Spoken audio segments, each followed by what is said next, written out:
தமிழ்நாட்டில் இப்பொழுது வந்திருக்கக்கூடிய பிரச்சனைங்க மின் தட்டுப்பாடு இல்லை, மின்சார தடை தான் முக்கிய பிரச்சனையாக பார்க்கப்படுது. ஆனால் இந்த முறையாக அது பெரிய லெவல் பேசப்படுது அப்படின்னா, சோஷியல் மீடியாவில் மின்சார வாரியத்தை பற்றிய ஒரு அவதூறு புகாரை தொடர்ந்து எழுப்புறாங்க. சரி, இது எப்போவுமே எல்லா சம்மர் டைம்ஸ்லையும் வர இஷ்யூ தானா, இல்லை இப்போ தான் புதுசாக வருதா? எல்லா சம்மர் டைம் நீங்கள் டேட்டா எடுத்து பாருங்களேன். த்ரூஅவுட் நைட் ஏசி போகிறாங்க, ஹையர் கன்சம்ஷன் ஆகுது. அந்த கன்சம்ஷனை பயன்படுத்துகின்ற வழித்தடங்களை பராமரிப்பு செய்யாமல் விட்டது தான் காரணம். 1,40,000 பணியிடங்களில் 70,000 பணியிடங்கள் காலி. ஃபால்ட் அட்டன் பண்ணக்கூடிய பராமரிப்பை செய்யக்கூடிய அந்த பணியிடங்கள் மட்டுமே 46,000 காலி. ட்ரைனிங் எடுத்து டெஸ்ட் எழுதி பாஸ் பண்ண 5,000 பேர் இருக்காங்க. ஒரு 10,000 contract labour, skilled contract labour இருக்காங்க. எடுங்களேன், நீங்கள் தான் அரசாங்கத்தை வச்சுக்கிறீங்க, எடுங்க. அந்த அரசாங்கம் பண்ணல என்று அவங்க லைன்மேன் இபிமேனுக்கு எந்த சேஃப்டியுமே இருக்காது. லைன்மேன் இபிமேனுக்கே சேஃப்டி இல்லை, கான்ட்ராக்ட் லேபர் என்ன சேஃப்டி? காக்கா கூறி மாதிரி அடிப்பட்டு செத்து போவதற்கு சேஃப்டி மெஷர் இல்லை என்பது தானே காரணம். இதெல்லாம் பேனா பிடிச்சி எழுதுகிற வேலையா? நாங்கள் எதுக்கு டெலிபரேட்டாக ஃபீஸ் கரை எடுத்து அரசாங்கத்தை கெட்ட பேர் ஏற்படுத்தோம்? அப்படி பண்ணால் மாட்டினா நிர்வாக நடவடிக்கை எடுக்காங்க, எனக்கு தெரியாதா? சஸ்பெண்ட் பண்ணவங்க எனக்கு தொழிலாளிக்கு தெரியாதா? இப்போ தமிழ்நாட்டில் அதிகமான மின்சாரத்தில் கடன் இருக்குது அப்படின்னு ஒரு விமர்சனம் வச்சுக்கிட்டு இருக்காங்க. மக்களுக்கான திட்டங்கள், நலத்திட்டங்கள் எந்த அளவுக்கு ஃப்ரீ அறிவிக்கிறீங்களோ அறிவிக்க அதோட சுமை கூட தான் செய்யும். ஏற்கனவே 2,50,000 கோடி நட்டத்தில் மின்சார வாங்கியிருக்கு.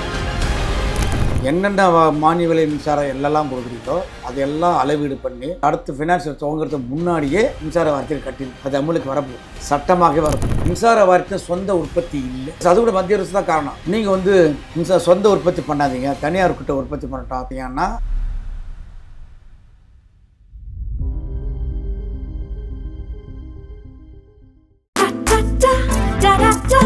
Taste the Milky Mist ice cream. Milky Mist ice creams. ஆச்சி மசாலா. எந்த சமையலும் ருசி தேடும் ரகசியம். 20 ரூபாய். தி டிபேட் நேயர்களுக்கு வணக்கம். இன்று நம்முடன் இணைந்திருப்பவர் தமிழ்நாடு மின் ஊழியர் மத்திய அமைப்பு சங்கத்தின் பொதுச் செயலர் திரு ஜெயசங்கர் அவர்கள். சார் வணக்கம். சார் வணக்கம். சார், தமிழ்நாட்டில் இப்போ சமீப காலமாக மின் தட்டுப்பாடு வந்துக்கிட்டு இருக்கு, மின் இஷ்யூ நடந்துக்கிட்டு இருக்கு. என்ன சார் காரணம்? தமிழ்நாட்டில் இப்பொழுது வந்திருக்கக்கூடிய பிரச்சனை மின் தட்டுப்பாடு இல்லை. மின்சாரம் என்பது தேவையான மின்சாரத்தை உற்பத்தி செய்தோ இல்லை தனியார் பேச வாங்கியோ சஃபிஷியண்ட்டாக கொடுக்குறாங்க. அந்த மின்சாரத்தை கொண்டு போய் சேர்க்கக்கூடிய இடங்களில் ஏற்பட தடை, மின்சார தடை தான் முக்கிய பிரச்சனையாக பார்க்கப்படுது. மின்சார தடை ஏற்படுகிறது என்று சொன்னால் மார்ச், ஏப்ரல், மே மாதங்களில் கோடை காலத்தில் பீக்கில் ஹையர் கன்சம்ஷனாக வருகின்ற பொழுது அது இயல்பாகவே வரும். 2025 வந்தது, 2024 வந்தது, அதே போல் 2026 வந்துடும். நீங்கள் டேட்டா அனலிசிஸ் எடுத்து பார்த்தீங்கன்னா அந்த எண்ணிக்கை என்பது அதே அளவு தான் இருக்கும். ஆனால் இந்த முறையாக அது பெரிய லெவல் பேசப்படுது அப்படின்னா, சோஷியல் மீடியாவில் மின்சார வாரியத்தை பற்றிய ஒரு அவதூறு புகாரை தொடர்ந்து எழுப்புகிறாங்க. மின் தடை ஏற்படலை அப்படின்லாம் போய் சொல்ல வரல, மின் தடை ஏற்படுது, மின் தடையை சரியே செய்கிறாங்க. அப்போ மின் தடை ஏன் ஏற்படுது, அதற்கான ரூட் காசை கண்டுபிடித்து சரி செய்வதற்கு பதிலாக சிம்பிளாக ஈபி தொழிலில் வேலை செய்யலை, ஈபியில் யாருமே வேலை செய்யலை அப்படின்ற சொல்கிறது பொட்டா பொதுவாக சொல்வது ஏற்படுது அல்ல. இன்னொன்று, இந்த ஆண்டு வெப்ப அலை, எல்னினோ என்று சொல்லக்கூடிய வெப்ப அலை என்பது புதியதாக வந்திருக்கிறது. அது இப்போ மார்ச், ஏப்ரல், மே மட்டுமில்லை, அக்டோபர் வரையில் போகின்றாங்க. மழை ஒரு பக்கம் பெய்தாலும் கூட அந்த எல்னினோ என்பது அக்டோபர் மாதம் வரை இருக்கும், வெப்ப அலை இருக்கும். அந்த வெப்ப அலையின் காரணமாக இரவு நேரங்களில் ஏசி பயன்படுத்தக்கூடிய மிடில் கிளாஸ் பீப்புள் கூட 11 வரையும் 12 வரையும் தான் 2 ஹவர்ஸ் ஸ்லீப் போட்டு கட் பண்ணுற ஏசி போடுற மிடில் கிளாஸ் பீப்புள் இப்பொழுது த்ரூஅவுட் நைட் ஏசி போடுறாங்க, அல்ட்டின் 3-4 வரையும் போடுறாங்க. இப்போ அந்த ஹையர் கன்சம்ஷன் ஆகுது. அந்த கன்சம்ஷனை பயன்படுத்துகின்ற வழித்தடங்களை பராமரிப்பு செய்யாமல் விட்டது தான் காரணம். அப்போ விட்டுட்டாங்கன்னா ஏன் விட்டாங்க? செய்யாமல் விடலை, செய்வதற்கான போதிய பணியாளர்கள் இல்லை, மேன் பவர் இல்லை.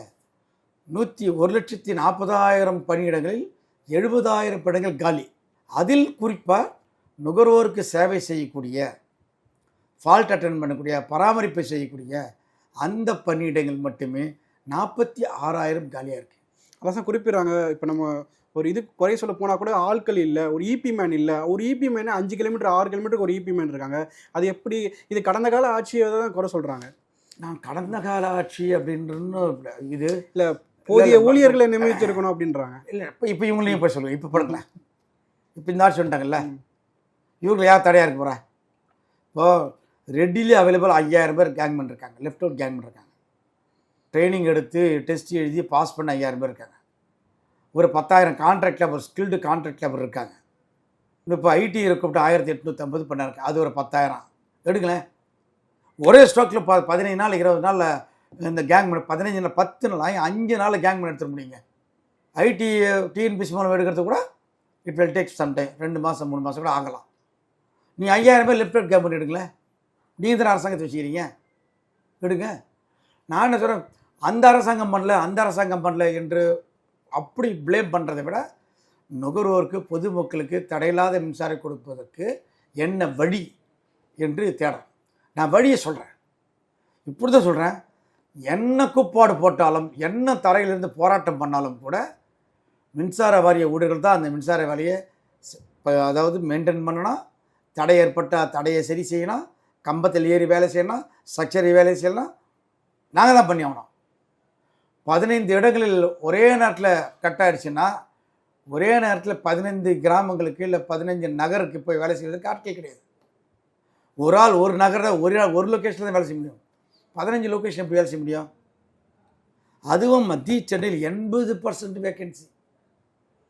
மத்திய சென்னையில் மட்டுமே மின்சார அதாவது நுகர்வோருக்கு சேவை செய்யப்பட்ட கள உதவியாளர் கம்பியாளர் என்று சொல்லக்கூடிய அந்த பணிகள் 80% வேக்கன்சி இருக்குது. அந்த வேலை யார் செய்கிறா? ஏற்கனவே சொற்பமாக இருக்கக்கூடிய சொற்ப ஊழியர்களை வேலை செய்கிறாங்க.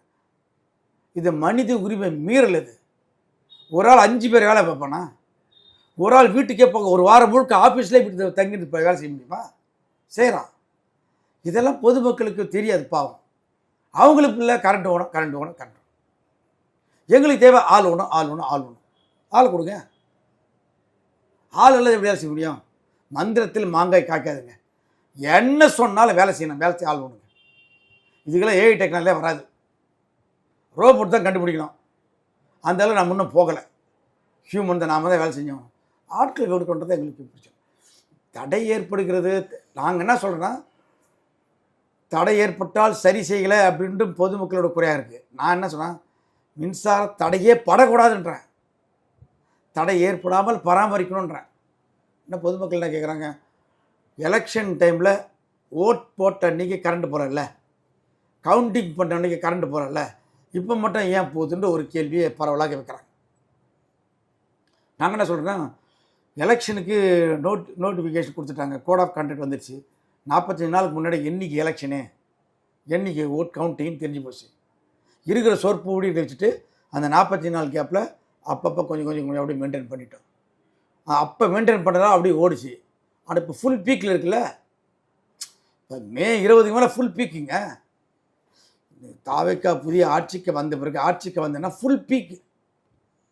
அந்த ஃபுல் பீக்கில் ஏற்கனவே வழித்தடங்கள் பராமரிப்பு செய்யாத போனதால், ஆட்கள் இல்லாமல் பராமரிப்பு செய்யாமல் போனதால் வந்த கோளாறு. சரி, இது எப்போவுமே எல்லா சம்மர் டைம்ஸ்லையும் வர இஷ்யூ தானா, இல்லை இப்போ தான் புதுசாக வருதா? எல்லா சம்மர் டைம் நீங்கள் டேட்டா எடுத்து பாருங்களேன். அதான் சொன்னேன், 2023, 24, 25, இப்போ 26, மார்ச், ஏப்ரல், மே 3 மாதங்கள் டேட்டா எடுத்து பாருங்கள். எவ்வளோ கால்ஸ் வந்துன்னு பாருங்கள். இதே கால்ஸ் இது முந்தின காலம் வந்திருக்கும், அதுக்கு முந்தின காலத்தில் வந்திருக்கும். இன்றைக்கு சோஷியல் மீடியாவில் பேசும் பொருளாக மாறியதால் அது பெரிய லெவலில் பேசப்படுது. மீடியாக்களில் ஊடகங்களில் டிபேட் வச்சு பேசப்படக்கூடிய விஷயமாக இது மாறி இருக்கு. ஏன்னா சோஷியல் மீடியா இன்றைக்கி பவர்ஃபுல் டூலாக பயன்படுத்துகிறாங்க. ஃபோனில் சொல்லி, ஆஃபீஸுக்கு போய் சொல்லி, அங்கே வரல போகலன்ற விஷயத்த சிம்பிளாக உட்கார்ந்த இடத்துலேருந்து ட்ரிகர் பண்ணி முடியும், வைரல் பண்ண முடியுன்ற டெக்னாலஜி வந்ததுனால பண்ணுறாங்க. அதனால் பேசும் பொருளாக மாறி இருக்குன்ற நீ சயின்டிஃபிக்கல் டேட்டா எடுத்து பார்த்தீங்கன்னா கடந்த காலங்களை போல் நிகழ்வுகள் நடக்குது. எங்களுக்கு கடந்த 5 ஆண்டுகளில் ரெக்ரூட்மெண்ட் இல்லை. அது அவங்க படல்ற, நான் யாருமே குற்றம் சொல்ல தயாரில்லை. தொழிற்சங்கம் நாங்கள் தொடர்ந்து ஆட்களை எடுக்கணும்னு சொல்லிட்டே தான் இருக்கிறோம். ஐடிஐ படித்த உதவியாளர் எடுங்க, கான்ட்ராக்ட் லேபர் ஸ்கில்டு ட்ரைனிங் பண்ணவங்க இருக்காங்க, அவங்களுக்கு எடுங்க. கான்ட்ராக்ட் லேபர் கூட எடுக்கலையா சார்? இல்லை, கடந்த ஆண்டில் இல்லை. இப்போ ஒரு 20 நாட்கள் 10 நாட்களுக்கு முன்னாடி ஒரு பேட்சும், ஒரு 2 மாதத்துக்கு முன்னாடி ஒரு பேட்சும், எண்ணிக்கையில் ஒரு 4-5 ஒரு செக்ஷன் 4-5 சொல்லியிருக்காங்க. கான்ட்ராக்ட் லேபரை எடுக்கணுன்னா அவங்களுக்கு அந்த மின்சார வாரியத்தில் கரண்ட்டில் வேலை செய்கிற அந்த கான்ட்ராக்ட் லேபருக்கான பாதுகாப்பு, அவங்களோட லைஃப் ஆக்சிடெண்ட்டான அவங்க லைஃப் சம்மந்தமான விஷயங்கள் எது மேலே இல்லை. ஆளை வச்சுக்கன்னு சொல்லிக்கிறேன் இப்போ தான் ஜஸ்ட் அது கூட அந்த உத்தரவு கீழே இறங்கியிருக்கு. பல பிரிவுகள் இன்னும் வைக்கலை. ஏன்னா பில் பேமெண்ட் பண்ணுறது சிக்கல் இருக்குது, கிளைம் பண்ணுறது சிக்கல் இருக்குது. அந்த பல லைன்மேனுக்கு contract எந்த மூணு சேஃப்டியும் வரவே இருக்காது. ஆ? அவங்க லைன்மேன் இபிமேனுக்கு எந்த சேஃப்டியுமே இருக்காது. லைன்மேன் இபிமேனுக்கே சேஃப்டி இல்லை, கான்ட்ராக்டில் அப்புறம் என்ன சேஃப்டி? எலக்ட்ரிக்கல் எக்யூப்மெண்ட் சேஃப்டி கொடுக்கன்றோம், கொடுக்கல. காக்கா குருவி மாதிரி அடிபட்டு செத்து போவதற்கு சேஃப்டி மெஷர் இல்லை என்பது தானே காரணம். பண்ணணும்ல. இதெல்லாம் பேனா பிடிச்சி எழுதுகிற வேலையா இல்லை மெக்கானிக்கல் வேலையா? ஒரு செகண்டில் செத்து போடுவான், கரண்ட்டு எலக்ட்ரோகுஷன் ஆகிடும். இந்த பாதுகாப்பு விஷயங்களை பொறுத்தவரையும் கூட புதிதாக வந்திருக்கக்கூடிய தமிழக அரசு அதிக கவனம் எடுத்து, மின்சார வாரிய தலைமையும் கவனம் எடுத்து அதில் அதிக அக்கறை எடுத்துக்கொள்ள வேண்டும் என்று எங்கள் சங்கத்தின் சார்பாக நாங்கள் கேட்டுக்கிறோம். ஸோ அதே போல் வந்து இப்போதைக்கு மின்சாரத்துறை அமைச்சர் என்ன குறிப்பிட்றாங்கன்னா, எதிர்க்கட்சி சதி செய்கிறாங்க, ஃபியூஸ் கட்டையை பிடுங்கி வச்சுக்கிறாங்க, லைன் அடிக்கிறாங்க, அது வேண்டுமென்றே திட்டமிட்டு செய்கிறாங்க, மின் தட்டுப்பாடு வரணும்னு சொல்லி பண்ணுறான்றாங்க. நீங்கள் எப்படி சார் பார்க்குறீங்க? அதுக்கெல்லாம் வாய்ப்பே கிடையாதுங்க. என்னென்னா இது அரசியல் பகையாக பார்ப்பதாகத்தான் நான் பார்க்குறேன். பொதுவாக மின்சார வாரியத்தில் இருக்கக்கூடிய எந்த தொழிலாளியும் எந்த கட்சிக்கும் சாதகம், எந்த அரசியலுக்கும் சாதகமெல்லாம் இல்லை. ஓட்டு போடுவாங்க, அது அவங்க உரிமைன்னு வச்சிங்களேன்.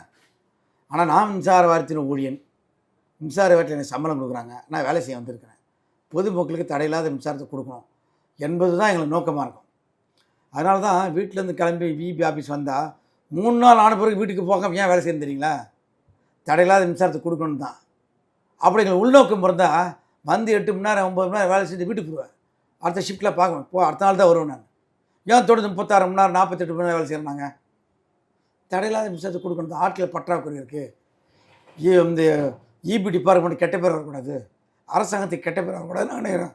இது டிஎம்கே ஆட்சி காலத்தில் நினச்சோம், நான் அதிமுக ஆட்சி காலத்தில் நினச்சோம். யார் ஆட்சிக்கு வந்தாலும் ஆட்சிக்கு களங்கம் ஏற்படுவதை நாங்கள் விரும்ப மாட்டோம். ஏன்னா நாங்கள் மின்சார வாரிய ஊழியர், பொதுமக்களுக்கு சர்வீஸ் பண்ணுவோம். ரிசல்ட் வந்ததுக்கப்புறம் குளத்துருத்தில் அதிகமான மின் தட்டுப்பாடு ஏற்பட்டுச்சு. அதை குறிப்பிட்டு சொன்னாங்க, திமுக சதி செய்கிறாங்க, இபிலையும் திமுக காரவங்க இருக்காங்க, கட்சி சார்ந்து வேலை செய்கிறாங்க அப்படின்னு குறிப்பிட்டிருந்தாங்க. இப்போ அதாவது அவருக்கு அதான் சொன்னாங்க, நான் அதை பாலிடிக்ஸாக பார்க்குறாங்க, நான் அந்த பாலிடிக்ஸில் போக விரும்பலை. எங்கள் இபி தொழிலாளி, எங்கள் இபியில் இருக்கிற பொறியாளர்கள் அப்படி அல்ல, நான் உறுதியாக சொல்லுவேன். அப்படி ஏதாவது 1-2 இடத்துல நீங்கள் கண்டுபிடிச்சிங்கன்னா நடவடிக்கை எடுங்க.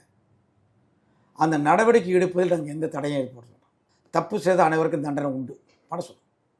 நான் என்ன நடந்திருக்கேன் நான் ஃபீல் பண்ணுறேன் பாருங்கள். ஃபீஸ் கட்டை எடுத்துட்டாங்க, டிரான்ஸ்ஃபார்மர் சுவிட்ச் ஓப்பன் பண்ணிட்டாங்க அப்படின்னா பல இடத்துல செய்திகள் வருது. என்ன நடந்திருக்கும்? வேறு ஒரு டிரான்ஸ்ஃபார்மரில் ப்ராப்ளமாக இருக்கும், க்ளோ வந்துருக்கும், எரிஞ்சிருக்கும், பழுதடைஞ்சிருக்கும். அதை சரி செய்யணும். ஒரு டிரான்ஸ்ஃபார்மருக்குள்ளே இருக்கிற பழுதுகளை சரி செய்யணும்னா இன்னொரு டிரான்ஸ்ஃபார்மர் பக்கத்தில் இருக்கிற ஒரு டிரான்ஸ்ஃபார்மரில் தான் கரண்ட் வரும், அந்த பக்கத்தில் ஒரு டிரான்ஸ்ஃபார்மர் கரண்ட் வரும். 2 இடத்துல போட்டு எல்லாத்துலையும் ஆஃப் பண்ணணும், ஆஃப் பண்ணிட்டு போர்டு பண்ணணும். அதே மாதிரி ஃபியூஸ் கேர் சிலர்கள் எடுப்போம். அப்படி தான் அதான் வேலை செய்யக்கூடிய டிரான்ஸ்ஃபார்மரில் கரண்ட் இருக்காது, சேஃப்டியாக வேலை செய்ய முடியாது. இப்போ அங்கே ஓப்பன் பண்ணிருக்கோம், சுவிட்ச் எடுத்துருப்போம், இங்கே ஓப்பன் பண்ணிருப்போம், ஃபியூஸ் கேரியர் எடுத்துருப்போம். அப்படின்னு சொன்னால் அந்த ஃபியூஸ் கேரியரை பார்த்துட்டு வேணுன்ட்டு எடுத்துட்டாங்கன்னு சொன்னால் அது புரியாமை தான். நான் கஸ் பண்ணுறேன், ஒரு இடத்துல வேலை செய்வதற்கு மெயின்டைன் பண்ணுறதுக்கு அங்கே சப்ளை வராமல் இருக்கணும்னா அங்கேருந்து இன்னொரு இடத்துல கரண்ட்டு வரும் இல்லையா, வரக்கூடிய இடத்துல நாங்கள் ஆஃப் பண்ணுவோம். ஆஃப் பண்ணாமல் கரண்ட்லேயே அப்படியே கைப்பிடிச்சி வேலை செய்ய முடியுமா? அதை பார்த்துட்டு ஃபீஸ் கேர் கட்டை ஏற்றுட்டாங்கன்னு சொல்கிறாங்களா என்னன்னு எனக்கு தெரியல. அப்படி நடந்திருக்க வாய்ப்பு இருக்குது. ஏன் அப்படி சொல்கிறேன்னா, நாங்கள் எதுக்கு டெலிபரேட்டாக ஃபீஸ் கேர் எடுத்து அரசாங்கத்துக்கு கெட்ட பேர் ஏற்படுத்தணும்? அப்படி பண்ணால் மாட்டினா நிர்வாக நடவடிக்கை எடுக்காங்கன்னு எங்களுக்கு தெரியாதா? சஸ்பெண்ட் பண்ணவன் எங்கள் தொழிலாளிக்கு தெரியாதா? இது கிரேவ் சார்ஜஸ், கிரிமினல் நடவடிக்கைன்னு எங்களுக்கு தெரியாதா? நிர்வாக நடவடிக்கை உட்படுத்தாதா அவர்களை? யாராக இருந்தாலும் உட்படுத்தும், தெரியும். அதனால் அது அப்படி செய்யலை. ஒருவேளை யாராவது செஞ்சிருந்தாங்கன்னா செய்த நபர் யாருன்னு பார்த்து நடவடிக்கை எடுப்பது சரி, அதில் நாங்கள் தலையிட மாட்டோம். நான் அவங்க பார்வையே பொலிட்டிக்கலாக பார்க்கணும்னு நான் நினைக்கிறேன். ஒருவேளை திசை திருப்பி எப்படி சொல்கிறாங்களா என்னன்னு எனக்கு தெரியல. எங்கள் ஊழியர்களோ புரிய அப்படி கிடையாதுன்றது தான் எனது வாதம். சார், இப்போ தமிழ்நாட்டில் நடக்கிற மின் தட்டுப்பாடை சமாளிக்க என்ன சார் வழி? மின் தடை தான். மின் தடை தான். மின் தட்டுப்பாடும் உற்பத்தி குறைவு தான் மின் தட்டுப்பாடுன்னு சொல்கிறது. சுயசார்பாடு நம்ம சொந்த உற்பத்தியை 24/7 365 பண்ணணுன்றது ஒரு கருத்து இருக்குது. அதெல்லாம் பண்ணாமல் வெளியிலேருந்து வெளி மார்க்கெட்டில் வாங்குறதுனால அதனால் நிறையா பல ஆயிரம் கோடிகள் நஷ்டங்கள் ஏற்படுறது ஒரு தனி வாதம் இருக்குது. ஸோ இன்றைக்கி சப்ஜெக்ட் அது இல்லை. மின் தடை ஏற்படாமல் இருக்கணும்னா ஒன்று, போர்க்கால அடிப்படையில் பணியாளர்களை நிரந்தரம் பண்ணணும். லெஃப்ட் அவுட் கேங்மேன் 5000, ஐடியை பொறுத்தவர்களை 10,000, ஒப்பந்த ஊழியர்களை மின்சார டிஸ்ட்ரிபியூஷனில் ஸ்கில்டு ஒப்பந்த ஊழியர்கள் இருக்காங்க, அவங்கள ஒரு 10,000. அந்த கான்ட்ராக்டில் அப்புறம் நீங்கள் எடுத்தால் கூட ஒரு 2 வருஷத்துக்கு 3 வருஷத்துக்கு சீல் மாதிரி டிசீல் மாதிரி நீங்களே நேரடியாக வச்சுங்க. இடை புரோக்கரில் கான்ட்ராக்ட் பேசிஸில் அக்ரிமெண்ட் பேசிஸில் இடைத்தரகர் சம்பளம் வாங்கி கொடுக்கறத விட்டுட்டு மின்சார வாரியமே நேரடியாக 766 ரூபாய் கொடுத்து ஒரு 2 ஆண்டுகளுக்கு 3 ஆண்டுகள் வைத்திருந்து அதற்கு பிறகு அவங்களுக்கு படிப்படியாக பர்மனன்ட் பண்ணலாம்.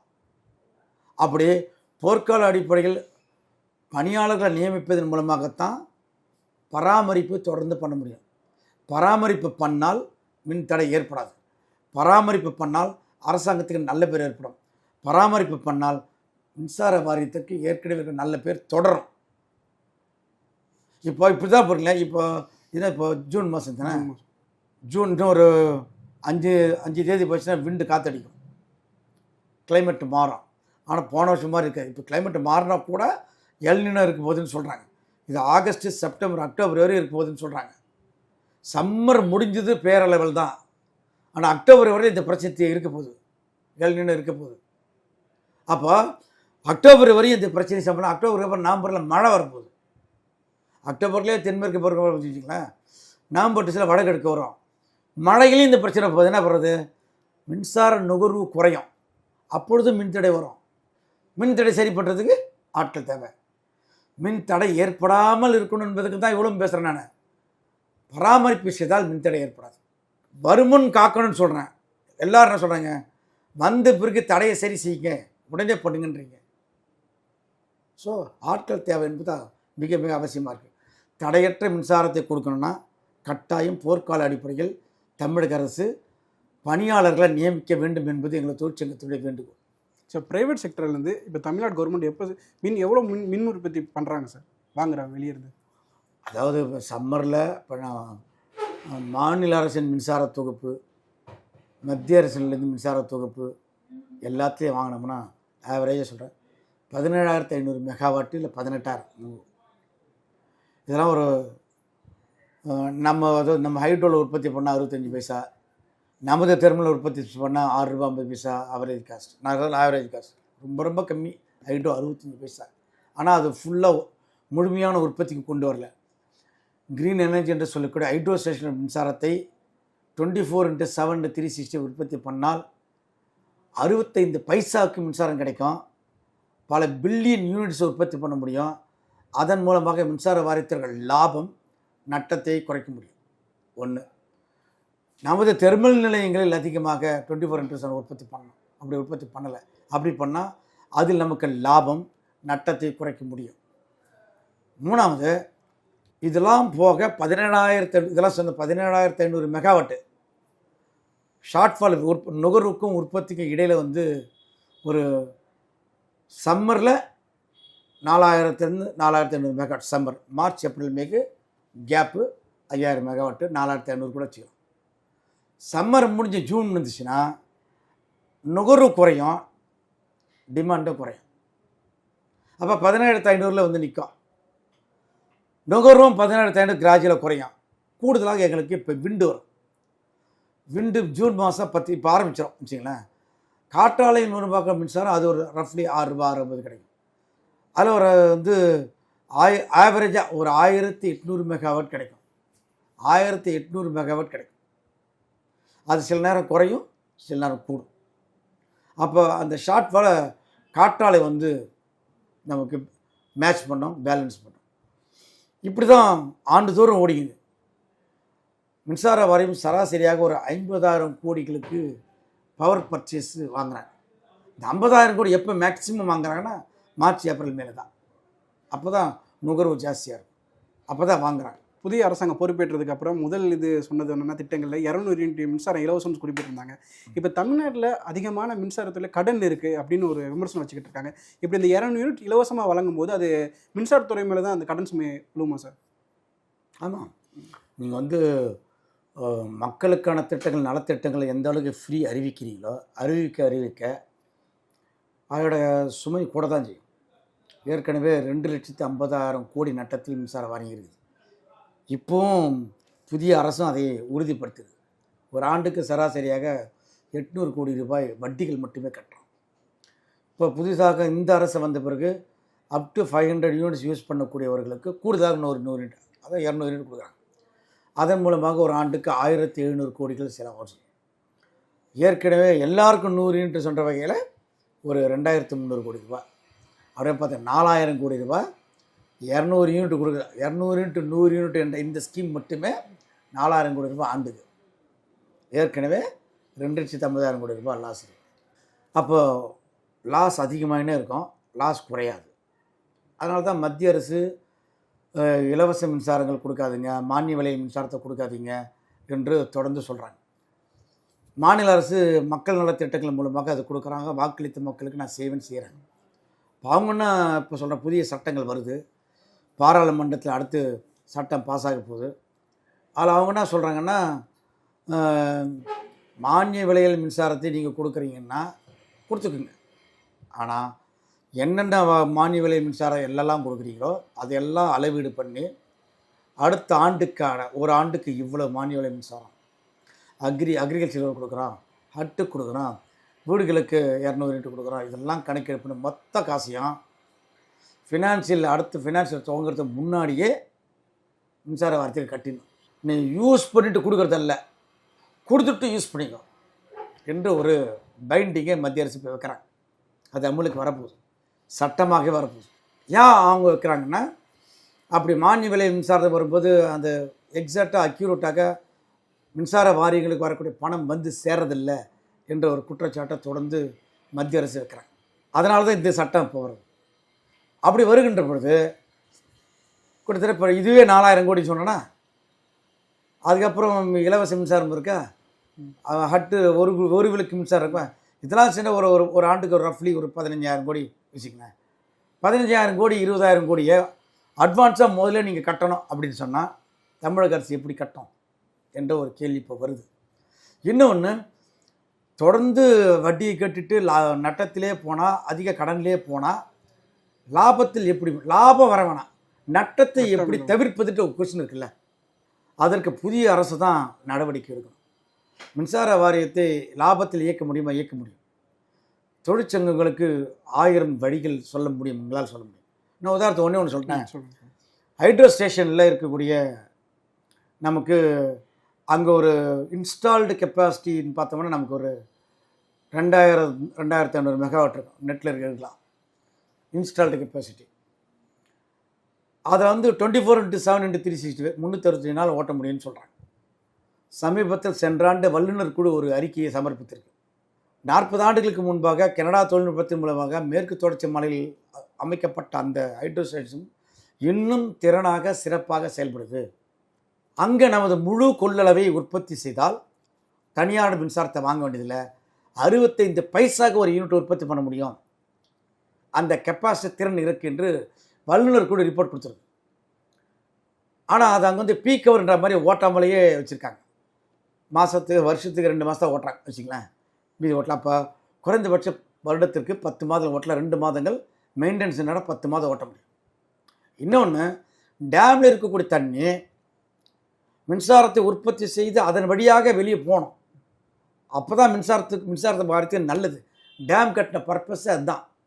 ஆனால் இப்போ அந்த மாதிரி வராமல் தனியாகவே திறந்து விட்றாங்க தண்ணியை. அது தண்ணி வீணாக போகிறது. மின்சாரத்தை உற்பத்தி செய்து தண்ணி போகணும் போல. ஸோ அது ஒன்று. ரெண்டாவது, மின்சாரத்தை வந்து லாங் டேர்ம் பர்ச்சேஸ் என்ற வரையில் ஒரு தொலைநோக்கு திட்டத்தில் குறைந்த விலையில் மின்சாரத்தை வாங்குவதற்கான திட்டங்களை தீட்டலாம். ஷார்ட் டேர்ம் பர்ச்சேஸில் கூட தேவைன்னா பண்ணலாம். ஒரு யூனிட் 6 ரூபா பைசா மேலே போகாமல் பார்க்கணும். ஏற்கனவே ப்ராஜெக்ட்ஸ் 1-2 ப்ராஜெக்ட் பெண்டிங்கில் இருக்குது, அதை விரைந்து முடிக்கணும்.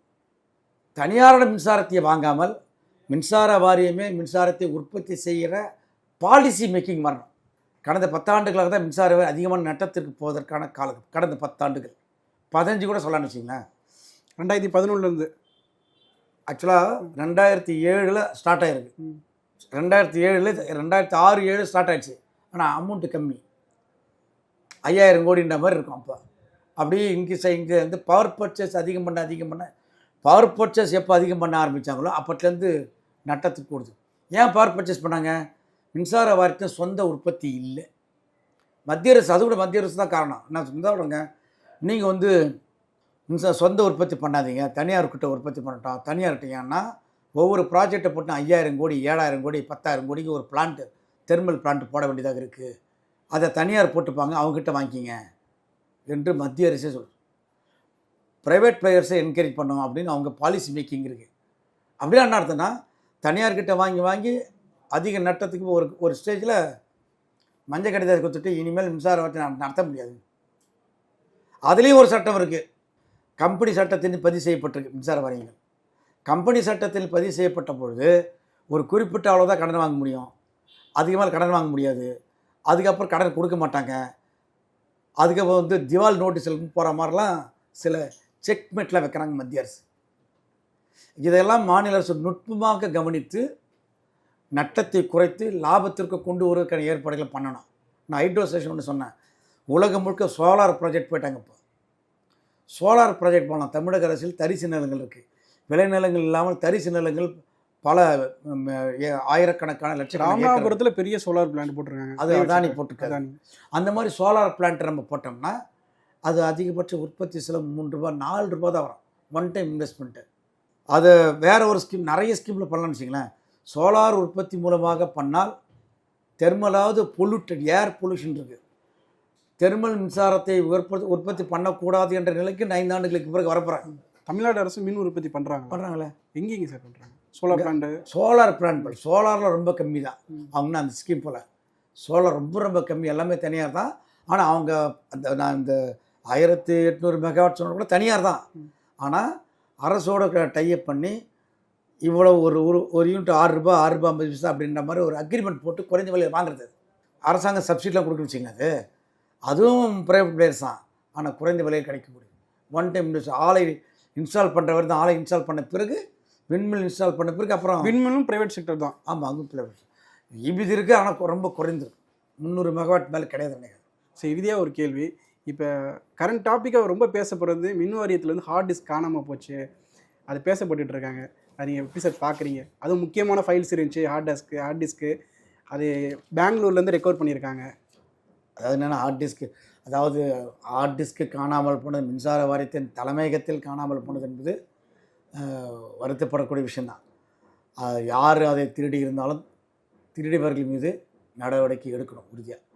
அந்த ஹார்ட் டிஸ்க்கு உள்ளே என்ன இருக்குது, டெண்டரா இல்லையா, அது என்ன விஷயத்துல நமக்கு தெரியல. அது விசாரணையில் வரப்போது வச்சுங்களேன். பெங்களூர் கண்டுபிடிச்சாங்க. ஃபஸ்ட்டு 18 அப்புறம் 36 சொல்லியிருக்காங்க. அது உள்ளே அது வந்து எரேஸ் பண்ணி வந்திருக்குதா, காப்பி பண்ணி கொடுத்துட்டாங்களா, எதுவுமே நமக்கு தெரியாது. ஆனால் இது ரொம்ப தவறான விஷயம். இதுவரையில் மின்சார வாரியம் இல்லாத ஒரு நடவடிக்கை.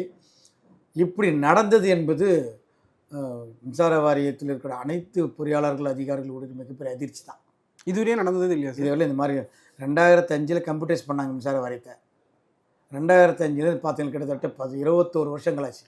21 வருடங்களாக நடக்காத ஒரு விஷயம் நடந்திருக்கு. மின்சார வாரியத்துக்கு கெட்ட பேர். தவறு செய்ததற்கு நடவடிக்கை எடுக்க உறுதியாக இருக்கணும். பாரபட்சம் பார்க்கக்கூடாதுன்னு தான் எங்கள் சங்கத்துடைய கோரிக்கை. பொறுத்திருந்து பார்ப்போம் சார். பல தகவலை பயந்ததுக்கு ரொம்ப நன்றி சார். மிக நன்றி.